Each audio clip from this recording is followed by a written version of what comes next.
1월 23일 하나님 말씀을 함께 묵상하겠습니다. 오늘은 누가복음 8장 22절에서 25절의 말씀으로 함께합니다.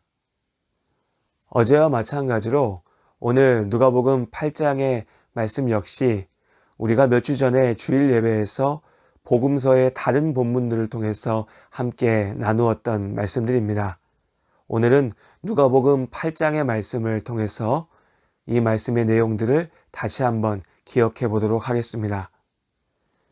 갈릴리는 사방이 육지로 둘러싸인 호수였습니다. 갈릴리 호수 서쪽의 고온 건조한 지형으로 인해서 말 그대로 바다에서나 나타날 수 있는 폭풍우와 거센 파도가 종종 나타나곤 했습니다.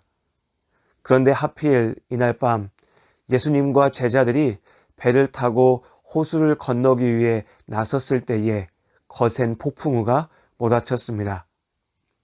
우리가 알고 있는 것처럼 제자들 중에는 갈릴리에서 나고 자라 어부로 살아온 이들도 있었습니다. 최고의 전문가들이었죠. 그러니 폭풍우가 몰아친다고 무작정 당황하진 않았을 것입니다. 배의 상태를 정비하고 아마도 폭풍우를 헤치고 나갈 준비를 했을 겁니다. 그러나 이날 밤의 폭풍우는 그들의 모든 경험이 무색할 만큼 무서운 것이었습니다. 말 그대로 광풍이었죠.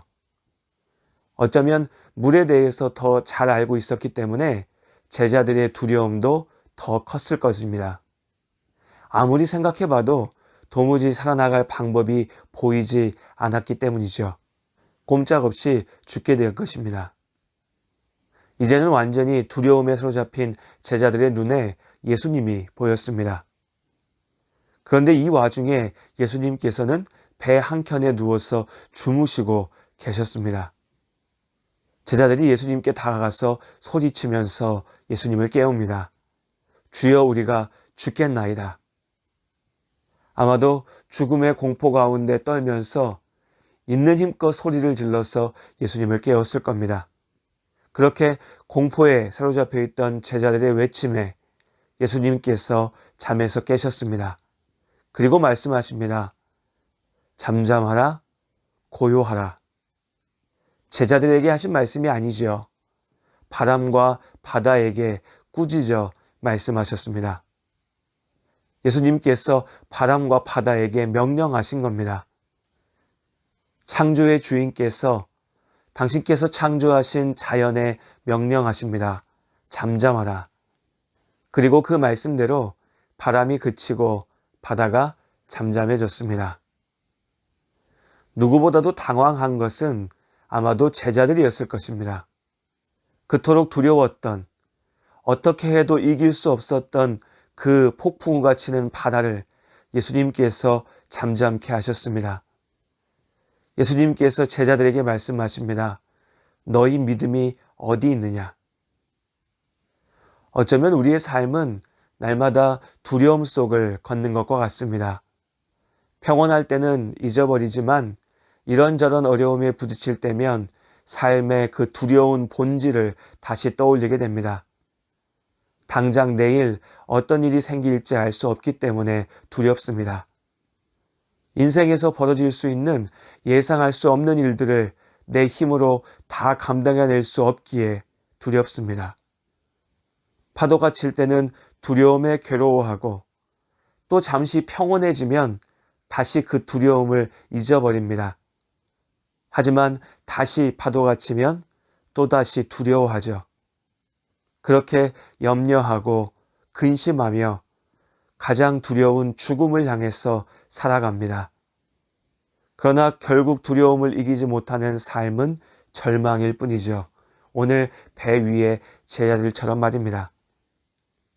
예수님께서 우리에게 말씀하십니다. 너희 믿음이 어디 있느냐?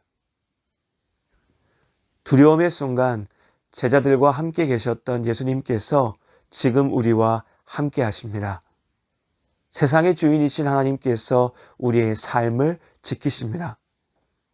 오늘의 두려움이 지나도 우리 삶의 어려움과 두려운 일들은 계속될 것입니다. 그 두려움의 노예가 될 때 우리 삶은 결국 괴롭고 죄악에 사로잡히게 되는 것이지요. 너희 믿음은 어디 있느냐? 예수님의 말씀대로 우리 안에 있는 그 믿음을 통해서 두려움을 이겨야 합니다. 내가 사는 삶이 아닙니다. 하나님께서 함께 나와 걸으시는 삶, 하나님께서 나를 지키시는 삶이라는 사실을 굳게 붙잡으시기 바랍니다. 오직 하나님의 사람은 믿음으로 삽니다. 그 믿음으로 사는 오늘 하루도 하나님의 축복이 우리 모든 성도님들의 삶 가운데 함께 하시를 바랍니다.